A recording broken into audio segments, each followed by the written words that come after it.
Have you ever wondered why some people seem to connect effortlessly with everyone they meet? Why do certain people walk into a room and instantly light it up, while others struggle to be noticed or understood? It's not luck.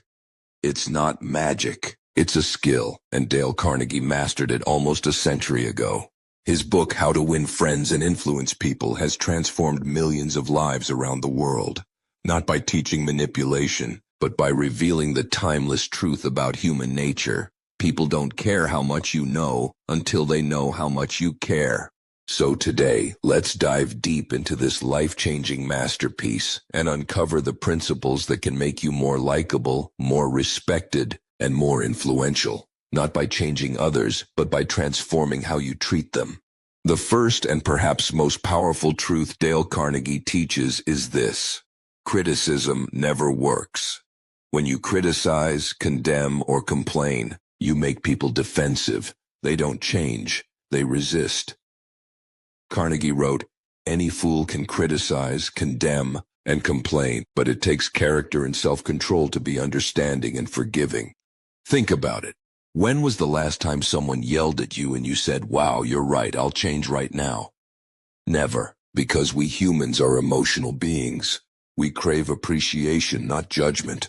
So instead of pointing out mistakes, Carnegie suggests you find something, anything, you can genuinely appreciate about the other person. When you do that, you create a bridge of trust, and once trust exists, real communication begins. Now imagine this. You walk into work, and your manager greets you with a smile. They say, "Hey, I really admire how consistent you've been with your work lately."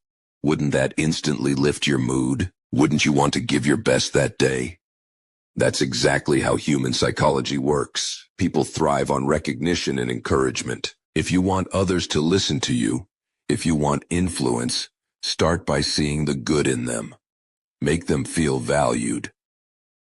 Carnegie used to say, "Be hearty in your approbation and lavish in your praise." In other words, don't hold back when it comes to appreciating people, as long as it's honest and sincere. But how do you make people genuinely like you? That's another timeless principle from the book. Carnegie says, you can make more friends in 2 months by becoming interested in other people than you can in 2 years by trying to get other people interested in you. In a world full of self-centered conversations, being truly interested in others is rare and powerful. When you meet someone new, smile, a real, warm smile. Ask them about their life, their passions, their struggles. Listen more than you speak. Because when you listen, you're not just hearing, you're showing that you care. People remember how you make them feel, not what you said. Carnegie reminds us, a person's name is to that person the sweetest sound in any language. So use it often. Remember it. Show that you care enough to notice. Even small acts like saying, "Hey Sarah, that idea you shared yesterday was really smart," can build strong connections. It tells people, you matter, I see you.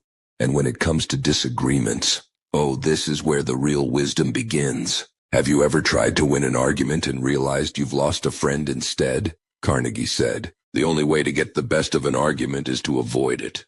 No one wins in an argument, because even if you win, the other person walks away hurt or humiliated, and deep down, you lose something far more valuable, the relationship.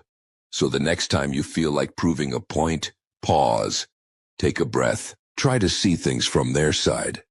Say, "I understand where you're coming from." That one sentence can change the tone of the entire conversation.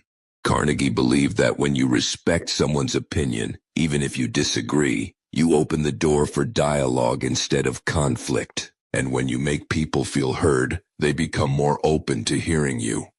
There's another golden idea. If you're wrong, admit it quickly and sincerely. Most people do the opposite. They defend, justify, argue. But when you say, "You know what, you're right, I made a mistake," it surprises people. It shows strength, not weakness. That simple act of humility earns respect because honesty and vulnerability are disarming. Carnegie himself once said that admitting fault instantly reduces tension. It turns potential enemies into allies, because the moment you drop your guard, others drop theirs too.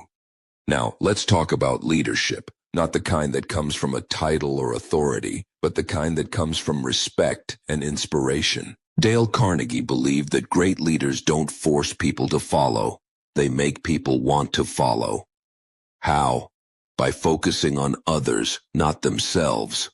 Instead of saying, "Do this," a great leader asks, "What do you think would work best?" Instead of criticizing mistakes, they start with appreciation. "You've been doing really well with this, but maybe we can tweak this part a little."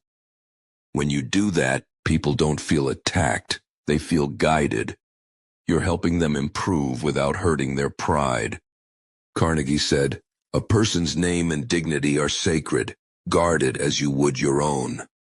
Every human being wants to feel important, and leaders who understand that principle win loyalty for life. Here's something fascinating. The human desire to feel important is one of the strongest forces on earth. Think about it. People will work harder, stay longer, and give more effort if they feel valued and respected.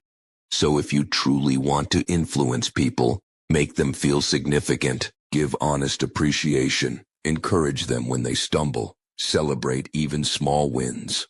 This isn't flattery. Flattery is fake. This is about seeing the worth in people and acknowledging it sincerely. Carnegie wrote, "Every man I meet is my superior in some way. In that, I learn of him." That one line alone can change how you look at the world. Everyone you meet knows something you don't.